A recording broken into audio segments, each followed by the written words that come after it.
seolah-olah Tuhan itu adalah Tuhan yang kekal. Kalau rabi-rabi Yahudi mengajar orang, murid-murid Alkitab, dia selalu memplesetkan kata El Olam itu menjadi El Alam. El Alam itu artinya misterius. Jadi mereka memberitahu Tuhan itu karena kekal, tapi itu misterius. Tahukah Anda bahwa kitab Ayub ini itu mengenai penghakiman? Itu sebetulnya mengenai penghakiman. Apa Anda lihat temannya tiga-tiga ngomongnya kayak gimana? Menghakimi semua. Kalau kita melihat seseorang menderita, seorang jatuh sakit atau apapun, mungkin kita akan berpikir nomor satu penghakiman. Saya nggak tahu pemikiran orang manusia kebanyakan ke arah penghakiman. Makanya saya masuk dari kitab Ayub. Kitab Ayub ini coba dilihat mengenai penghakiman, menghakimi semua penderitaan ya akibat dari ini itu. Kalau kita sakit, nomor satu orang cari apa? Dosa apa yang kamu lakukan sampai kamu sakit? Udah, yang lain-lainnya nggak dilihat. Ini kenyataan, kenyataan. Bayangin saya punya istri sakit, nomor satu dipilih apa? Diagnosanya. Kemudian apa yang terakhir kamu makan? Coklat. Oh, dosa lu makan coklat. Dan ternyata coklat itu nggak boleh dimakan. Saya juga baru tahu. Tadinya kan teh sama kopi ada pengertian kalau kamu tidak bertobat dari dosa kamu, maka penyakit kamu tidak akan sembuh. Hubungannya makan coklat sama infeksi paru di mana coba? Sudah nggak dilihat yang lain-lain, tapi karena coklat. Saya juga trauma akhirnya. Tapi setelah berjalannya waktu, Tuhan itu baik. Tuhan itu baik. Saya teringat kisah mengenai Ibu Teresa. Ibu Teresa itu banyak melayani orang-orang sakit. TBC, malaria, dan seterusnya. Sekarang Ibu Teresa bisa sakit malaria. Sakit itu kan apa? Dia bisa kayak begitu. Dosa dia. Ketularan. Kebiasaan kami, setiap sahabat saya, istri saya sama anak saya ini dari kecil. Dari anak saya kecil masih digendong, selalu melawat orang ke rumah sakit kerjaannya. Ya orang sakit macam-macam lah. Di batu-batu, anak-anak saya tahu TBC lah, apa. Itu udah gak kelihatan lagi. Kelihatannya cuma dosa. Anda lihat penyakitnya. Padahal itu kan penyakit dari penularan. Kan itu nggak dibahas karena fokusnya pengobatan Anda di kesehatan, di makanan, akhirnya diteliti masalah itu. Oh, salah makan, salah ini, makan ini, dicari itu yang mereka cari. Setelah dapat jawabannya kayaknya apa? Puas.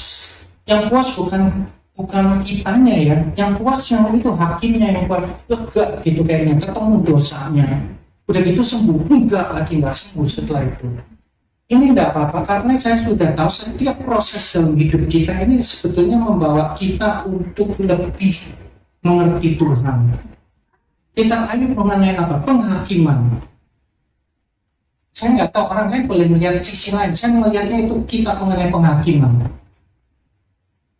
Menghakimi dan udah gitu apa? Penghakiman yang salah. Ini ditulis oleh Musa kenapa? Kan pertanyaannya begitu kan? Anda tahu bahwa di kitabnya Musa itu ada penyakit-penyakit yang diakibatkan oleh Musa. Musa buat kita Ayub itu supaya kita pikir bahwa ternyata tidak semua penyakit dari dosa. Itu maksudnya. Jadi ada 3 jenis penderitaan. Penderitaan pertama yang tadi Ayub alami. Sebab penderitaan karena ulah iblis. Tuhan izinkan iblis mencobai, jadi maka itu kejadian seperti Ayub. Apakah kemudian manusia telah mempelajari kitab Ayub dan kitab Musa menjadi mengerti? Enggak juga, tetap menghakimi. Saya tunjukkan bukti lainnya. Coba Anda buka Yohanes 9 ayat 2 dan 3. Kalau ada yang dapat, tolong bantu dibaca. Yohanes 9 ayat kedua dan ketiga. Ya. Murid-muridnya bertanya kepadanya, Rabi, siapakah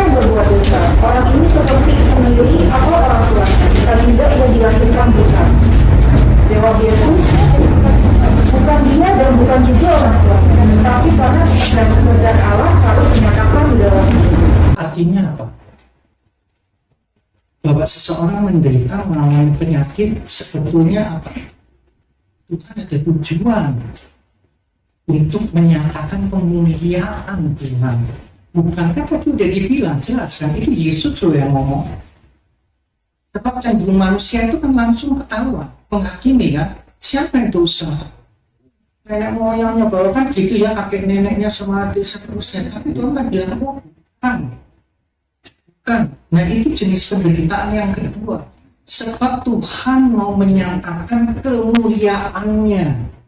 Tuhan putus laku. Itu maksudnya putus laku itu dalam apa sih yang kita pikirin? Menginjing gitu ya. Belum tentu loh. Kalian diutus ya, atau kita diutus sakit terus jadi sembuh, itu diutus Tuhan loh. Betul enggak? Untuk kemuliaan Tuhan juga ya. Ini jadi orang begini, itu diutus loh. Jadi makanya mengertilah apa yang kita doakan dan apa yang kita minta. Loh kok kita mintanya begini, dapatnya begini gitu loh. Sekarang itu jenis penderitaan yang kedua.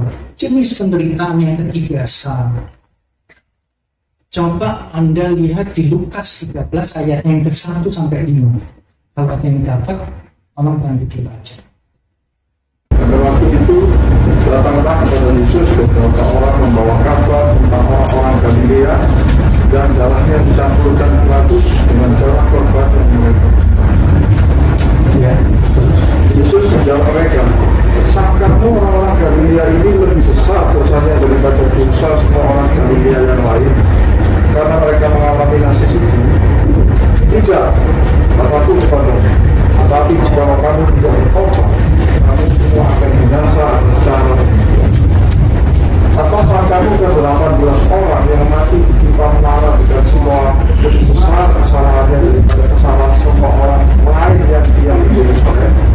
Tidak, kataku kepadamu, tetapi jika kamu tidak bertobat, kamu semua akan binasa atas cara demikian." jelas maksudnya. Itu jenis penderitaan yang ketiga yang dialami orang. Belum tentu orang yang menderita dosanya lebih besar, belum tentu. Kenapa? Sebagai peringatan, Tuhan memberikan satu peringatan, ada tujuan kepada orang-orang lain. Kamu lihat tuh, dosanya dia begitu kecil mengalami penderitaan seperti itu. Kamu kan dosanya lebih gede. Kalau mata kita nggak kebuka juga bahaya. Kalau Anda tetap oh ini dosanya orang ini, dosanya itu, artinya firman yang Tuhan sampaikan itu nggak nyampe. Tadi saya sudah bilang loh, Musa sudah menyampaikan mengenai melalui kisah Ayub. Yesus 2 kali ngomong. Bahwa satu untuk menyatakan kemuliaan Tuhan, yang satunya lagi untuk jadi peringatan orang lain. Justru kalau kita lihat, jangan kita membandingkan dosanya ini orang apa ya. Anda bisa lihat, kalau Anda rasa ini orangnya ini lebih baik dari saya, tapi kok menderita seperti itu ya, hati-hati loh. Peringatan bagi orang lain. Makanya kalau Anda yang tahu ayat ini Tuhan utuslah aku, ya itulah pilihannya. Jadi hati-hati di dalam menghakimi, nggak boleh menghakimi. Karena setiap penderitaan ada tujuan. Ini ayat Alkitab jelas banget ngomong.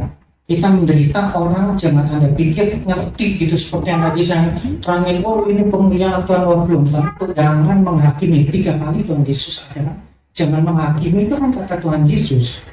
Terus yang tadi Yohanes 9 ayat 2 dan 3 kata Tuhan Yesus. Penjelasan yang tadi Lukas 13 ayat 1 sampai 5 penjelasan siapa? Tuhan Yesus lagi. Dia menerangkan itu semua di dalam menghakimi. Pertanyaannya, siapa yang mengalami ketiga hal ini? Tuhan Yesus sendiri.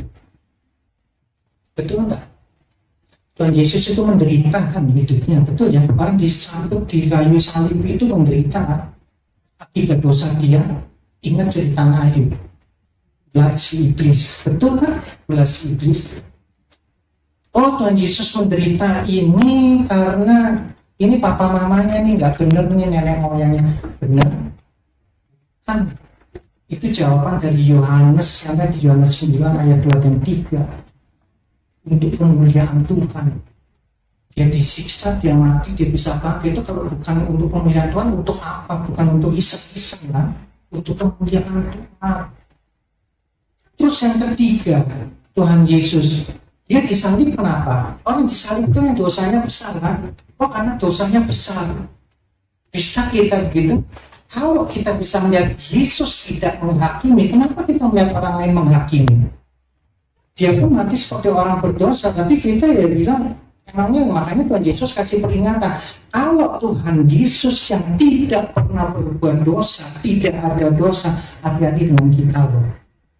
Dan itu peringatan loh, harusnya yang disalib itu bukan Tuhan Yesus, harusnya siapa? Kita harusnya. Nah, sadar nggak itu?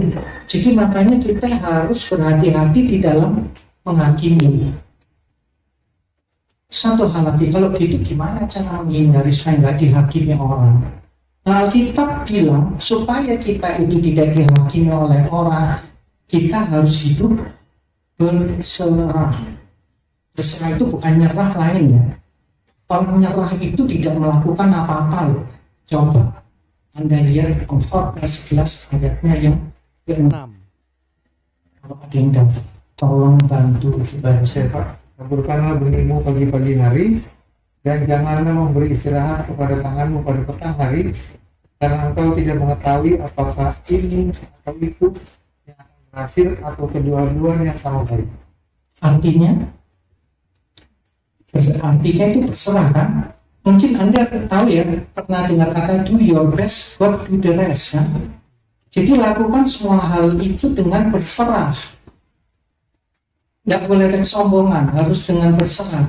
Serahin ini, serahkan itu, Anda lakukan ini, lakukan itu. Tapi Anda nyerah sebetulnya dengan hasilnya. Sebab siapa yang memberikan hasil? Tuhan yang memberikan hasil. Itu yang pertama.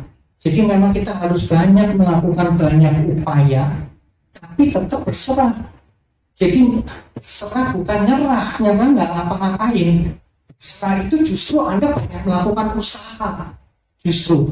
Tapi Anda tidak tahu mana yang akan berhasil. Sebab Tuhan yang nanti akan memberikan hasil. Yang kedua adalah ikhlas. Selain berserah, Anda harus ikhlas. Apakah Alkitabiah ikhlas itu? Coba Anda lihat di Kolose 3 ayat yang ke-23. Apapun juga yang kamu perbuat, perbuatlah dengan segenap hatimu, seperti untuk Tuhan dan bukan untuk manusia. Wah, apa luar biasa. Artinya apa itu? Ikhlas ya. Ikhlas ya. Jadi kalau mengerjakan sesuatu, Anda mengerjakan penginjilan, Anda mau melawat orang, berbuat kebaikan, lakukan dengan ikhlas. Karena kalau Anda udah ikhlas, Anda dihakimi orang, Anda pusing nggak? Betul, nggak pusing. Ngapain dipusingin? Saya ngerjain itu ikhlas kok, kecuali Anda ngadepin pujian. Begitu dihakim, Anda kesemangat kalau Anda kurang ngajarin orang, berdoain juga, terus celakakan gitu ya. Nah, itu makanya lakukan sesuatu selain berserah, lakukan dengan ikhlas. Sudah lakukan, selesai. Nah, pengertian ikhlas ini supaya gampang diingat nih ya. Nah, kita semua kan buang air besar ya. Maaf ya, kita semua buang air besar, betul ya. Setelah Anda buang air besar, itu gitu jatuh, terus Anda kira-kira Anda balik lagi, aduh sayang ya, kok hilang ya. Itu nggak ter, itu yang benar, Anda pasti nggak mikir gitu kan. Itu namanya ikhlas.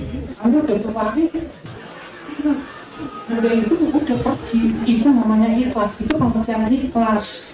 Jadi kalau Anda masih bingung ikhlas itu seperti apa, ingat aja seperti itu. Setelah buang air besar, saya nggak tahu kalau ada, saya nggak tahu ya ada saya yang kok itu namanya nggak ikhlas. Nah, sekarang Tuhan udah ngajarkan kita untuk ikhlas. Anda buang air besar aja bisa ikhlas kok. Jadi di dalam melakukan sesuatu, lakukan dengan ikhlas. Selain berserah juga ikhlas. Itu yang saya cuma mau sampaikan, selesai. Itu intinya, memang saya sengaja taruh di depan supaya apa sisanya Anda lebih masalah. karena masih ada sisa waktu mungkin nggak lama ya, saya akan cerita mengenai apa yang saya alami. Saya dulu sibuk berkarya.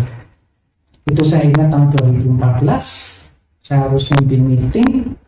Ibu saya memang dalam keadaan sakit, saya masih ketemu, siangnya masih oke, saya berangkat, saya meeting, kemudian saya dengar kabar dari kakak saya, dia meninggal. Itu saya tetap meeting, saya selesaiin sampai selesai itu meeting. Itulah, padahal hati saya menangis. Saya terpaku di meeting itu, saya pikir ibu saya sudah tidak ada, karena saya terus terang punya satu rencana yang baik untuk ibu saya. Saya sudah berdoakan terus sama Tuhan, orang tua saya sudah banyak berkorban, saya tahu pengorbanannya kayak gimana, saya mau balas.